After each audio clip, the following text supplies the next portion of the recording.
Yeah.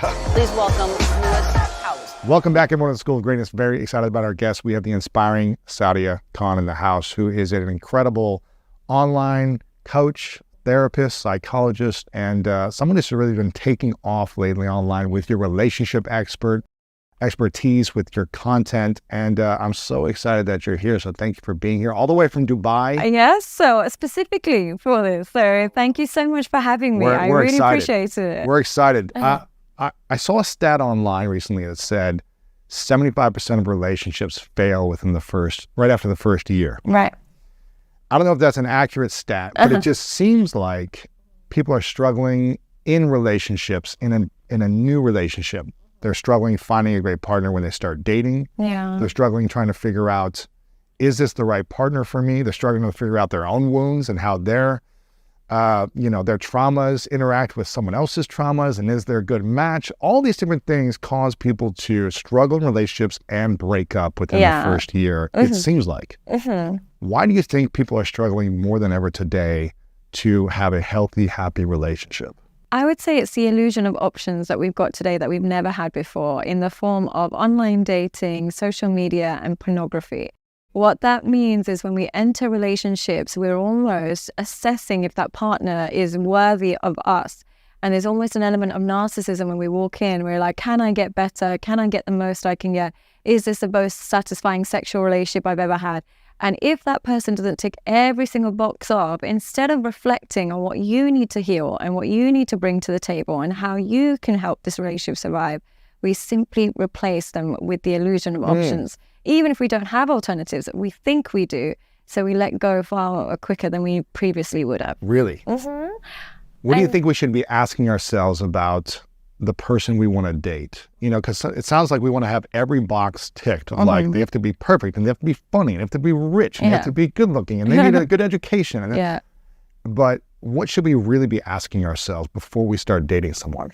How are my personal insecurities going to ruin this relationship? Ooh. Yeah, I think that's the first and foremost conversation to have with yourself. How are my insecurities going to ruin this relationship? How are my personal insecurities going to ruin this relationship? Why is that the question we should ask ourselves? Because we go into a relationship almost blind to our own wounds, and they resurface in the relationship, and we blame them for not providing the medication of a wound that existed before we met them. That's so true.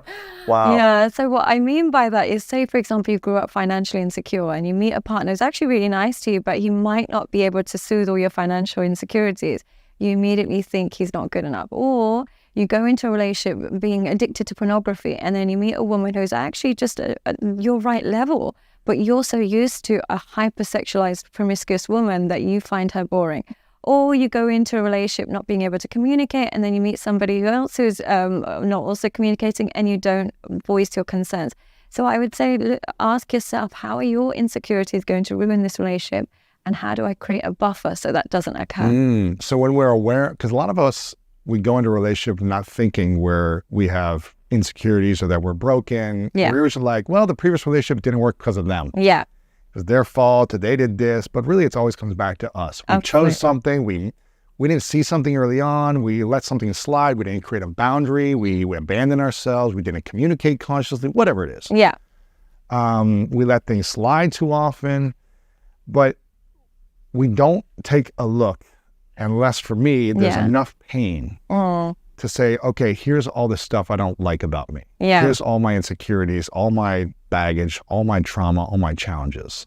The reason why I keep causing pain in relationship, why it doesn't keep working, is because of me. Yeah. Whoever the person is, right? You're the common denominator. You're the common denominator. Yeah.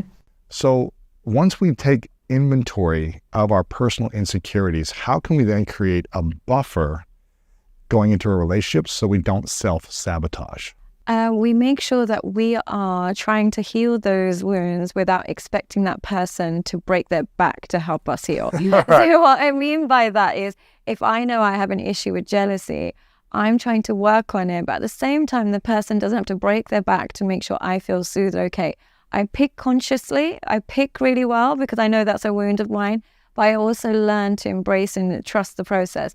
Now, when you go in wounded and expect the person to provide you medication, but you don't even tell them what disease you have, we are then going to punish them for everything they do. Oh my gosh, that's the worst feeling. I honestly, and I've done it many times. Yeah, you've done it in relationships. Yeah, of course. I've had that experience to myself in relationships. It's not fun. Unfortunately, you go in expecting them to be the healer or the doctor to a wound that you didn't create, but you don't even tell them your diagnosis. And as a result, it's destined for failure. And they're not the expert at healing that wound. And they didn't cause it. And they didn't cause it. They didn't cause it. Why do so many, I'm not going to generalize, but it seems like a lot of women that you hear about with content online. Yeah. Why do we see so many women causing frustration in their relationship when they start dating a man based on a wound that someone else did, not the man in front of them? Because we've created a generation of narcissistic women. And what's happened is the rise of social media and the rise of online dating and the rise of feminism has taught women that they are not to blame for any poor choices. Every poor choice is glamorized. So if you want to be a sex worker, it's great. If you want to post in bikini pictures online, it's fine. If you want to be in with it, every poor choice is glamorized, and every internal reflection is seen as gaslighting yourself. So they've even got terms for internal reflection to prevent it happening. And so what will happen is they are trained to not reflect on themselves because we've been told we've been oppressed for so many years. Now it's time to make sure we project. And so we don't take any accountability. And as a result, when we get into relationships, if we don't feel completely soothed all the time, he must be a narcissist. He must be a manipulator. He must be gaslighting. He, rather than I. And unfortunately, we've got an online market that caters to that wounded woman, that caters to that entitled woman, and caters to that narcissistic woman. And it's so wild to me that so many women talk about narcissism, but the society today is just catering to narcissistic women. If I post a picture online, a bikini picture online, there's nothing my husband can do that could compete with that level of accolade. Attention. Impossible. The compliments, the attention, the messaging, the you're so sexy and beautiful, and all these different things from thousands or potentially millions of men around the world who have money and all these things. Yeah, and there's nothing he can do. He can't post online and get the same reaction. And more so, he can't give me the same level of validation. Oh my gosh. So what's happened is we've created a setup in society that means men have to compete with a level of validation they can't compete with. And if they go online, if they join Tinder, that night they can have so many more options than a man can because we've got filters and we've got all of these. Again, I really am privy to this myself. I'm a filter queen. So, but the things I can do to manipulate male validation to get more attention from men, just soothe myself and to remind myself I'm above this. I don't need him. I can replace him. Is something men actually can't do. So they have to rely on pornography for that. They replace us with pornography and we replace them with likes and comments on social media. Wow. How did this happen? Like, why do you think, is this a values thing, a lack of values thing? Is this okay, if I feel wounded or I feel some type of trauma, I need an emotional release. And so this makes me feel good. And then it's just a slippery slope into more and more. How does this start and when does it end? I think it comes from the fact that we've created a culture that whenever there's a problem, there's a temporary solution that doesn't get rid of the root. So what I mean by that is if there's a problem with intimacy for men and they're not getting women, there's pornography. If there's a problem of low self-esteem in women because they don't have meaning and purpose, they can post a few pictures online. We've created a way of solving problems that doesn't get rid of the root. So we're always seeking highs. And the problem with highs is they come with lows. So you end up having more problems, more low self-esteem, and then seeking bigger highs to get that kind of back to neutral state. So I think the problem comes with problems being solved by seeking highs and a real focus on kind of values that are very empty materialistic values. So you are a beautiful, high-value woman if you're really, really beautiful. And you're a high-value man now if you are really, really rich. But there's nothing to do with connection and intimacy that now gives us status. And I think that's come from social media mainly. Where does this lead over the next 3 to 5 years with this narcissistic, society, I guess, that's been built in this way? What happens for people in relationships? Are people able to find intimacy and connection and stay committed and be actually happy in a healthy relationship, or is it only going to get worse? It leads to intense and pervasive loneliness, unfortunately. Really? And it probably will only get worse. Unfortunately, until we wake up to the impact of technology, both on men and women, it's going to lead to a complete identity crisis, external kind of extrinsic values that don't benefit anybody, which then manifests in depression and loneliness, self-inflicted depression and loneliness. Yeah, when I say depression and loneliness, it's not like I have a disease or anything. It's self-inflicted through poor choices. So unfortunately, it's going to lead to men not being able to commit to women because they can get all of the joys of sexual relationships without having to invest, and women not being able to commit to men because they can get all the validation of male attention without having to adapt and change themselves according to the needs of the relationship. What happens when men and women never commit? They find themselves unable to put somebody else's well-being above their own.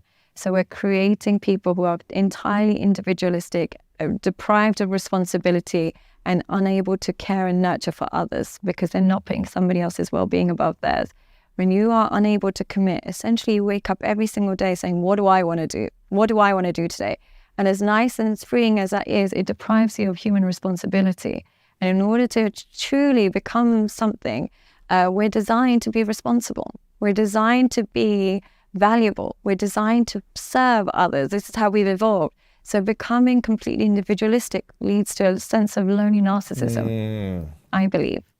What is the age generation of, in your opinion, of the highest amount of narcissistic men and women? Is it people from 15 to 22? Is it 20s to 30s? Like, what is the age group that you see as the most extreme narcissist? I would imagine it would be from 15 to 25. This is without any research onto it. I would imagine it's because they're raised to serve their desires, not serve others. We have raised children to serve themselves in every way, shape, and form. So whether that is through, pornographic intimacy, sending each other Snapchats of each other nude. This is something that was alien. Like in our generation, it was unheard of. But the average 12-year-old is now